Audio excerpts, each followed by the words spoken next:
Halo, Assalamualaikum. Bintang kelas hadir lagi. Kali ini saya akan membahas buku matematika kelas 9, bab bangun ruang sisi lengkung. Yang akan saya bahas di video kali ini ada di halaman 282, soal nomor 6, 7, dan 8. Disimak ya, Dek ya. Oke, kita mulai. Bismillahirrahmanirrahim. Nomor 6, tandon bocor. Terdapat suatu tandon yang berbentuk tabung dengan jari-jari 50 cm, tinggi 2 meter. Tandon tersebut berisi air sebanyak 3/4 dari volume total. Terdapat lubang kecil di dasar tandon tersebut yang menyebabkan air mengalir keluar dengan kecepatan 50 cm3 per detik. Air pada tandon tersebut akan habis setelah titik-titik detik.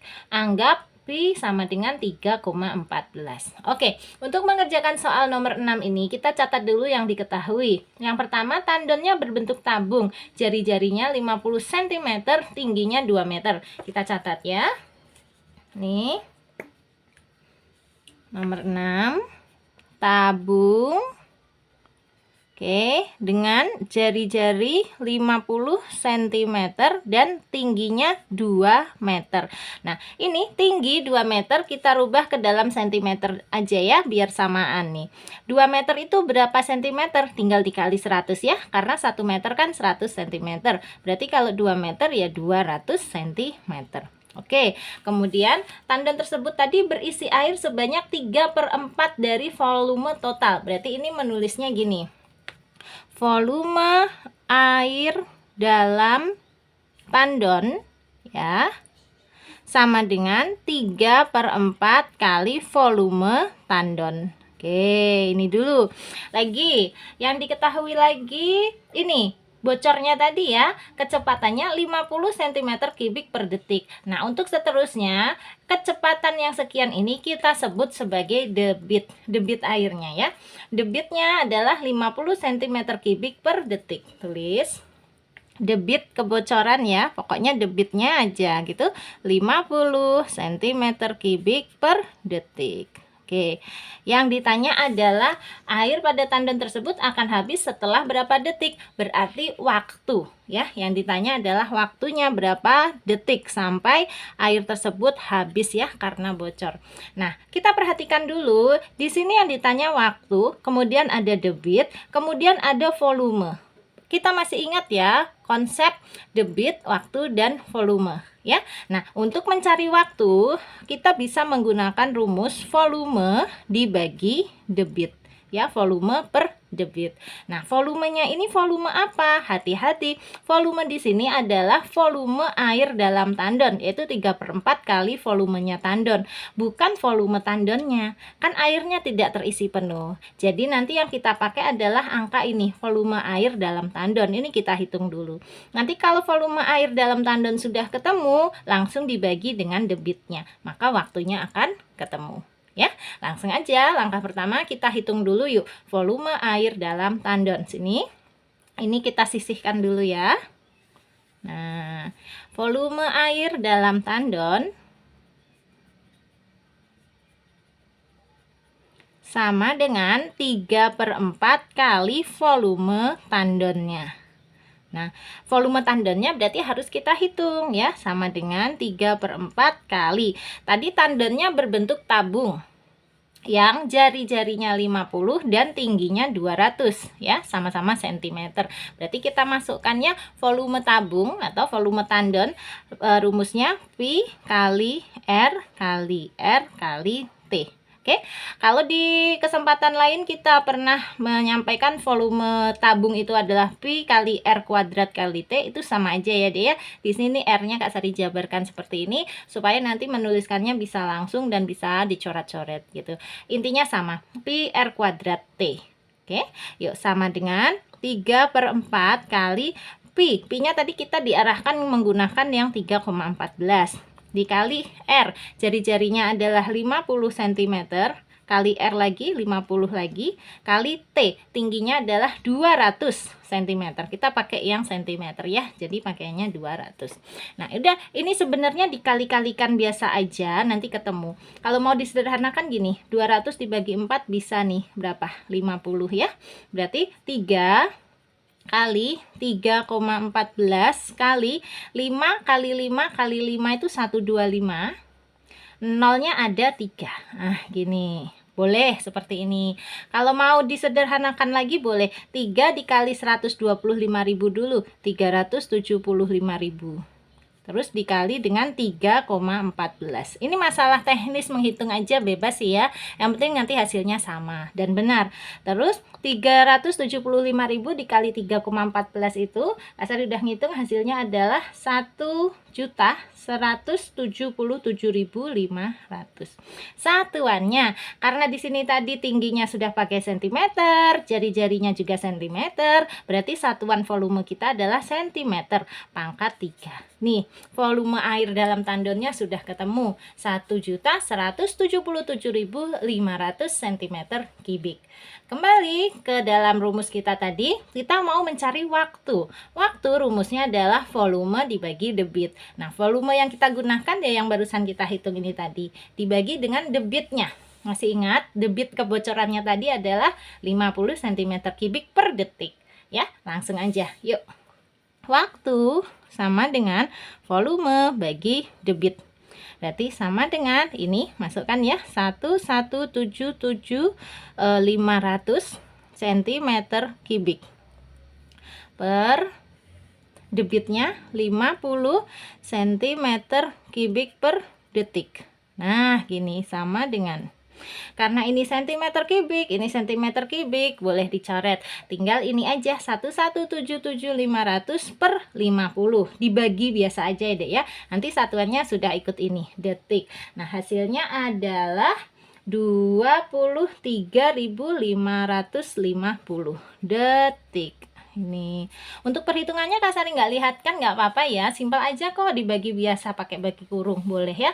Nanti ketemunya ini dek, 23.550 detik. Jadi air dalam tandon itu akan habis setelah 23.550 detik. Sebenarnya berapa jam sih 23.000 detik ini? Kurang lebih 6,5 jam ya. Jadi air dalam tandon itu akan habis dalam waktu kurang lebih 6,5 jam. Tapi karena kita dimintanya dalam satuan detik, ya udah jangan dirubah lagi ya, biarkan. Nah, jadi air tersebut akan habis dalam waktu 23.550 detik. Ini untuk soal nomor 6. Oke, lanjut ke soal nomor 7. Nomor 7, fondasi rumah. Alas dari fondasi rumah Pak Ahmad berbentuk seperti gambar di samping. Jika tinggi fondasi adalah 2 meter, maka A. Tentukan luas permukaan fondasi, dan yang B. Tentukan volume fondasi. Nah, di sini kalau gambar fondasinya seperti ini ada yang perlu diralat menurut Kak Sari ya, Dek ya. Nah, masa rumah fondasinya itu berukuran 20 cm. Ya ampun, 20 cm itu kan kecil banget ya. Ini penggarisnya Kak Sari aja yang segini nih udah 15 cm nih. Tuh, ini aja udah 15 cm. Masa rumah berukuran 20 cm, bener nggak? Kecuali kalau ini pada peta ya, diperkecil. Tetapi ternyata kan di sini tingginya 2 meter. Kalau tinggi 2 meter itu sih masuk akal. Nah, untuk itu fondasinya ini Kak Sari coret satuannya ya, jangan centimeter, tapi meter aja. Nah, ini lebih masuk akal deh. Jadi fondasinya ukurannya kayak gini. Ini 20 meter. Nah, ini di sini 5 meter, 5 meter ya. Oke, langsung aja untuk yang A. Tentukan luas permukaan fondasi. Berarti dengan kata lain kita disuruh menghitung luas permukaan bangun datar ini. Terus nanti yang B, tentukan volume fondasi. Volume itu kan rumusnya luas permukaan dikali tingginya. Kalau kita sudah ketemu luas permukaannya ini, atau luas bangun datar ini dikali dengan tingginya fondasi yaitu 2 meter, maka nanti akan ketemu volumenya. Ya, langsung aja kita gambar ulang untuk bentuk fondasi rumah Pak Ahmad ini. Seperti ini, Dek. Nah, menggambar fondasinya itu sebenarnya seperti ini punyanya Pak Ahmad. Tadinya dia adalah sebuah persegi, kemudian dipotong ya, di sini 5 meter, 5 meter, ini 5 meter, di sini 5 meter, ini dipotong, dibuang. Ini juga ya, ke sini 5 meter, 5 meter dibuang. Tersisa panjang di sininya adalah 20 meter. Berarti nah, aslinya dari ujung sini ke ujung sini ini berapa meter, Dek? Coba dilihat ya, ini 5 meter, terus 20 meter, terus 5 meter. Berarti aslinya ini adalah 30 meter. Bener nggak? Kita kasih tanda di sini ya. Nah, persegi ini 30 meter. Yang ke sini juga sama. Dari ujung sini 5 meter ya. Di sini juga dipotong set nih 5 meter, di sini 5 meter ya. Tersisanya di sini sama 20 meter. Nah, berarti dari ujung ke sini sampai ujung ke sini awalnya berapa meter? Ya, 5 tambah 20 tambah 5 lagi. Berarti 30 meter juga. Oke, berarti kita sudah punya ukurannya ya. Aslinya ini adalah persegi yang berukuran sisinya 30 meter kali 30 meter. Ini juga dipotong ya, kayak gini. Nih, 5 meter. 5 meter. Nah, karena ada dipotong, luasnya berubah, mengecil ya. Yang awalnya persegi yang ukurannya 30 kali 30 meter menjadi hanya di dalam yang ini. Nah, perseginya ini dibuang sebanyak apa? Sebanyak ini dek. Kalau kita perhatikan, ini kayak seperempat lingkaran kan? Ya, ini juga seperempat lingkaran, ini seperempat lingkaran, ini seperempat lingkaran. Nih, kalau Kak Sari gambar ulang, yang sebelah sini dibawa ke sini nih jadinya gini. Nah, terus yang mana? Yang ini bawa ke sini, jadinya kayak gini. Nah, terus yang terakhir sini ditempel ke sini. Tuh ya, dia menjadi sebuah lingkaran. Sebuah lingkaran yang berjari-jari 5 meter. Jadi intinya adalah fondasi rumahnya Pak Ahmad ini awalnya berbentuk persegi yang berukuran sisi 30 meter dikurangi dengan satu buah lingkaran dengan jari-jari 5 meter. Paham? Jadi kalau mau menghitung luasnya ya gampang aja, luas persegi dikurangi dengan luas satu buah lingkaran. Itulah luas permukaan fondasi rumah Pak Ahmad. Langsung aja ya kita hitung.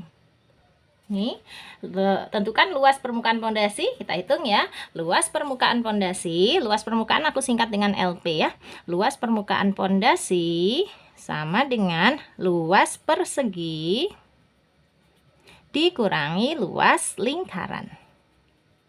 Oke, kita masukkan datanya. Luas persegi, perseginya tadi berukuran 30 meter kali 30 meter. Berarti luasnya apa? Sisi kali sisi kan? Yaitu 30 kali 30 meter ya. Dikurangi luas lingkaran. Lingkarannya tadi berjari-jari 5. Ya, masukkan rumus luas lingkaran dengan jari-jari 5. Pi kali R ya. Pi kali 5 kali 5. Ini juga meter.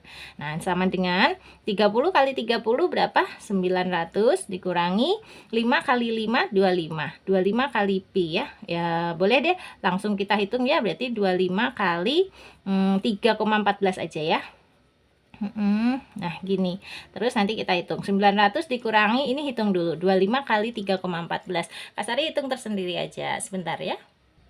Hasilnya adalah ini 900 kurangi 78,5 deh. Kalian cek lagi ya. Nah, terus 900 dikurangi 78,5 adalah 821,5. Satuannya meter pangkat 2 ini. Jadi luas fondasi rumah Pak Ahmad adalah 821,5 meter persegi ya. Sip. Nah, ini untuk poin yang A. Sekarang poin yang B. Yang ditanya adalah volume pondasinya. Ya gampang, volume pondasi sama dengan rumusnya adalah luas permukaan pondasi yang tadi yang barusan kita hitung dikali dengan tingginya pondasi. Oke, sama dengan ini ya, 821,5 ini meter pangkat 2 dikali dengan tinggi pondasinya. Nah, tinggi pondasinya yang ini tadi ya, 2 meter. Kalikan 2 aja. Sip. Nih, hasilnya adalah 1643. Ini tadi satuannya meter pangkat 2, di sini satuannya meter. Nah, maka di sini volume fondasi satuannya adalah meter pangkat 3. Selesai ya dek ya. Ini untuk pembahasan soal nomor 7 yang A dan B. Mana? Kalau ada pertanyaan boleh ya layangkan aja di kolom komentar. Atau kalau yang sudah gabung di grup ada yang mau ditanyakan perihal halaman ini boleh ya Kak Sari bantu jawab. Mudah-mudahan tambah paham. Yang belum gabung di grup masih bisa ya chat aja di 081 456 10 9870. Gabung di grup gratis.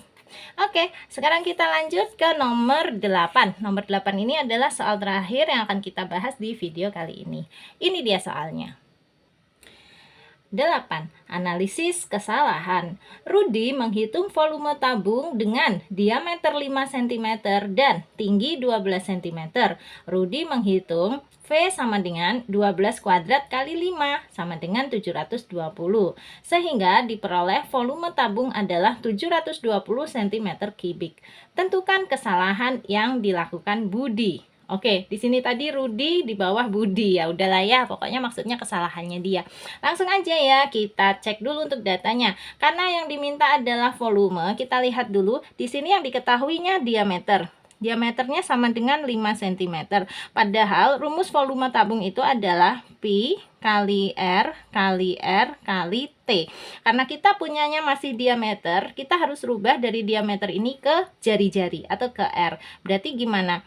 Kalau yang diketahui diameter, maka jari-jari itu ya tinggal dibagi 2 ya. Diameternya dibagi 2. Nanti kita nulisnya boleh kayak gini. Di kertas ya. Sini. Biar kalian enak ngelihatnya. Mohon maaf. Kalau di buku kecil banget tuh. Nomor 8. Sini ya. Diameternya sama dengan 5. Satuannya cm tadi. Nah, gitu. Maka jari-jarinya adalah 5 dibagi 2. Boleh ditulis 2,5 boleh, atau ditulis tetap dalam bentuk pecahan gini juga boleh. Nah, Kak Sari milihnya 5/2 aja. Kenapa? Karena nanti bisa dicoret-coret sama angka yang lain. Oke, dah ya. Diameternya 5 cm, maka jari-jarinya adalah 5/2 cm. Dan tingginya tadi ada yaitu 12 cm. Nih. Ya, nah sekarang kita masukkan ke rumus volume. Jawabannya Rudi atau Budi ini jelas salah ya, karena rumusnya dia masukinnya salah. Harusnya seperti ini kan, volume tabung ya, Pi kali R kali R kali T. Kita hitung yuk. Volume sama dengan Pi kali R kali R kali T. Ini sama dengan Pi-nya pakai 22/7 aja, kali R ini 5/2, kali R lagi 5/2, kali tingginya 12 seperti ini. Terus sama dengan coret-coret ya. Nih 12 sama 2 nih 6. 6 bagi 2 3. Oke. Terus mana lagi? Udah ya. Nggak ada lagi ya. Wis nggak apa-apa. Berarti yang atas nih 22 kali 5 kali 5 kali 3. Yang bawahnya 7. Berarti gini, per 7. Gitu. Sama dengan yang atas kita kalikan aja dulu ya. 22 kali 5 kali 5 kali 3. Kak Sari udah ngitung, hasilnya adalah mana ya? Tunggu sebentar. 1650. Ya deh ya, ini 22 kali 5 kali 5 kali 3 itu 1650/7. Nah, udah tinggal dibagi aja pakai bagi kurung biasa ya. 1650/7. Mau bareng-bareng boleh ya, sini. 1650 bagi 7. 16 bagi 7 itu 2. 2 kali 7 14 ya, dikurang 16 kurangi 14 adalah 2, 5 nya turun. 25 bagi 7 adalah 3, karena 3 kali 7 itu 21, kurang 25 kurangi 21 adalah 4, 0 yang di sini turun. 40 bagi 7 adalah 5, karena 5 kali 7 itu 35. Gini, dikurangi 40 kurangi 35 adalah 5. Nah, 5 bagi 7 nggak bisa ya. Kalau nggak bisa boleh tambah 0, syaratnya sini kasih koma. 50 bagi 7 adalah 7, karena 7 kali 7 adalah 49. Kurangi ya, 50 kurangi 49 1, dan seterusnya ya. Nanti 1 bagi 7 kan nggak bisa, tambah lagi ini aja 0, tapi atas nggak usah kasih koma lagi ya. 10 bagi 7 adalah 1, 1 kali 7 adalah 7, dan seterusnya nih, nggak ada selesainya ya. Jadi kita ambil aja 2 angka di belakang komanya ini. Jadi 1650 bagi 7 adalah 235,71. Satuannya. Nah, satuannya karena tadi teman-temannya di sini adalah cm, tingginya juga sudah cm, maka volume kita satuannya adalah cm pangkat 3.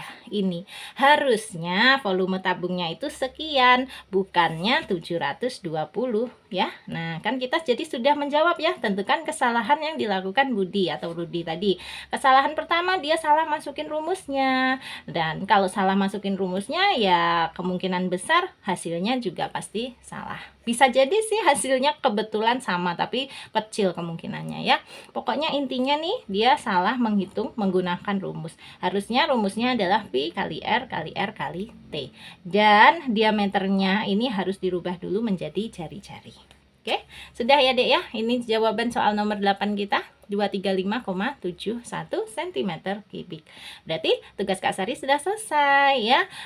Untuk yang mau gabung masih Kak Sari tunggu, silahkan. Karena dengar-dengar sekarang gabung di grup WA itu pesertanya bisa sampai ribuan bahkan ya. Coba kita buktikan aja. Sejauh ini sih belum sampai ribuan sih. Ya jelas belum ya, masih ratusan. Cek aja di sana ya. Nanti kalau udah tergabung berapa sih jumlah peserta di grupnya Kak Sari. Memang jumlah peserta di grupnya Kak Sari itu berfluktuasi ya. Ada yang keluar, ada yang gabung lagi. Karena kenapa? Karena grup itu kan hanya sampai kelas 9 ya. Kelas 7 dan 8 dan 9.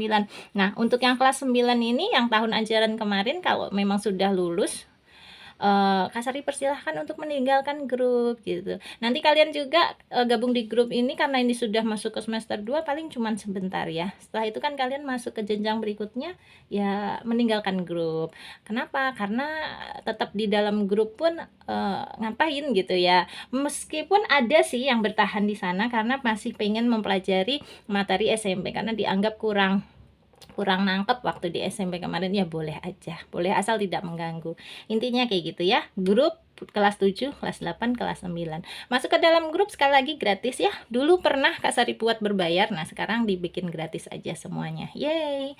Oke, udah ya, Kak Sari mau pamit dulu. Sampai ketemu lagi. Nah, sebelum pamit, kalau kamu suka dengan video ini silahkan di like, di komen, di share ke teman-teman yang juga membutuhkan. Dan yang belum subscribe, boleh subscribe. Aku ucapkan terima kasih banyak. Assalamualaikum warahmatullahi wabarakatuh.